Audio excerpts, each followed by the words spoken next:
ओडिशा में जिस तरह से लॉ एंड ऑर्डर घटती जा रही है, उस विषय को लेकर भारतीय जनता पार्टी व्याकुल है और इसलिए धरना कर रही है।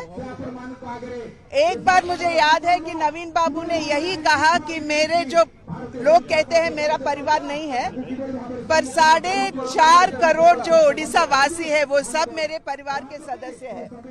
आज हम नवीन बाबू से प्रश्न करना चाहते हैं कि आपके कौन से परिवार सदस्य आज अपने आप को सुरक्षित मानता है, क्योंकि हर वर्ग के जो लोग यहाँ रहते हैं उनके साथ अन्याय होते ही जा रहा है। हमारे संस्कृति में मानते हैं कि महिला को हम अपमान नहीं करते हैं, पर ओडिशा में अगर देखोगे तो महिलाओं के ऊपर जिस तरह से अत्याचार बढ़ते जा रहे हैं।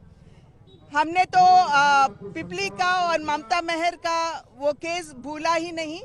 इतने में जो तीरदोल में हुआ, वहां का एक बीजेडी नेता का लड़का जो है एक महिला के साथ अन्याय किया, और वैसे ही केंझर में भी एक चुने हुए प्रजा प्रतिनिधि ने वहां के जो अफसर महिला हैं उनके साथ भी अपमानित तरीके से उन्होंने व्यवहार किया।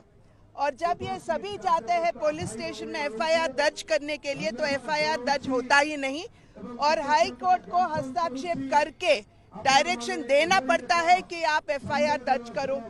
और उसके बाद भी ठीक तरह से यहाँ एफआईआर दर्ज होता है, पर ठीक तरह से यहाँ इन्वेस्टिगेशन होता ही नहीं। तो महिलाओं के साथ किस तरह से न्याय हो रहा है ये हम पूछना चाहते हैं। और वैसे ही जिस तरह से यहाँ मंत्री और चुने हुए प्रतिनिधियों की हत्या होती है, नवोदास का जिस तरह से हत्या हुआ हम सब भूले ही नहीं, और 19 दिन हो गए हैं और इस पर ठीक तरह से कार्रवाई होता ही नहीं। और यहाँ का शासन ये कहता है कि जिसने उनका हत्या किया वो पागल है।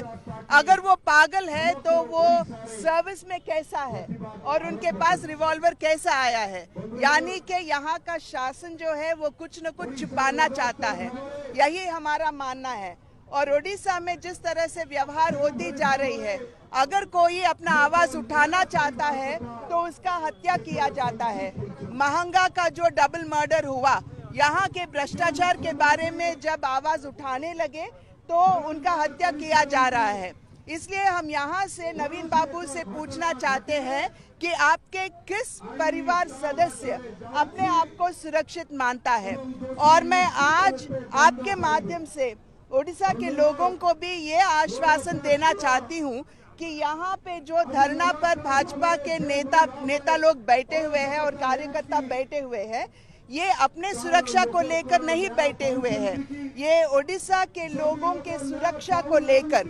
क्योंकि हमारे जो विपक्ष नेता दल का नेता है जयनारायण मिश्रा जी, उनके ऊपर भी फॉल्स केसेस लगाए जाते हैं।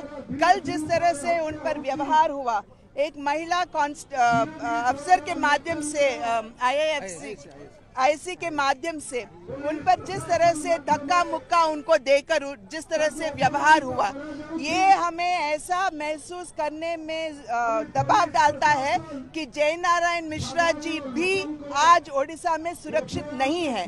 और शासन को जरूर जयनारायण मिश्रा जी को सिक्योरिटी देना है और उसकी सुरक्षा का पूरा they should take it on themselves, ये हमारा मानना है। इसलिए ओडिशा वासियों को हम ये आश्वासन दिलाना चाहते हैं कि आज जो भारतीय जनता पार्टी लड़ रहे हैं वो अपने के लिए नहीं बल्कि ओडिशा वासियों के लिए लड़ रहा है। और ये अच्छा होता अगर नवीन बाबू और यहाँ का गृह मंत्री जो नवकिशोर जी का हत्या हुआ था, अगर उसका they had taken the responsibility, उसका दायित्व अपने ऊपर लेना था। वो ऐसा कौन सा चीफ मिनिस्टर होगा पूरा देश में जो अपने मंत्री को सुरक्षा नहीं दे सकता है? इसका जवाब जरूर नवीन बाबू को ओडिया लोगों को देना है।